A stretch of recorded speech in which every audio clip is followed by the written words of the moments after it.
Списки пассажиров на рейсы составляет, по-прежнему, посольство Таджикистана в России. Рейсы по очереди будут выполнять Таджик Air и Самон Air. Власти Таджикистана получили разрешение от Росавиации на осуществление ежедневных чартерных рейсов из России для возвращения таджикских граждан.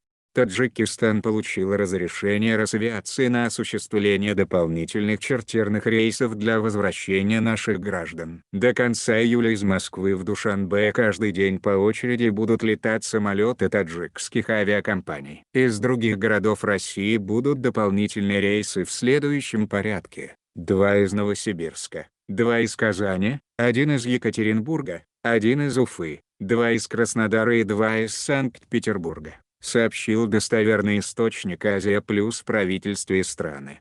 По его словам, сегодня, 18 июля, ночью из России вылетит 2 чартерных рейса, один из Москвы, а другой из Екатеринбурга. Домой за 5000 самони. Определены пассажиры рейса Екатеринбург-Душанбе завтра, 19 июля. Планируется рейс из Санкт-Петербурга, а 20 июля, из Уфы, сообщил источник. Источник отметил, что если российская сторона разрешит, то из Душанбе самолеты будут вывозить граждан России. В противном случае авиалайнеры будут летать в Москву пустыми. Между тем, мигранты в России обеспокоены тем, что посольство Таджикистана в России могут закрыть на карантин из-за случаев заражения коронавирусом в диппредставительстве. Ранее сообщалось, что COVID-19 обнаружен у 3 сотрудников посольства. На наш вопрос в связи с этим, источник в правительстве страны сообщил,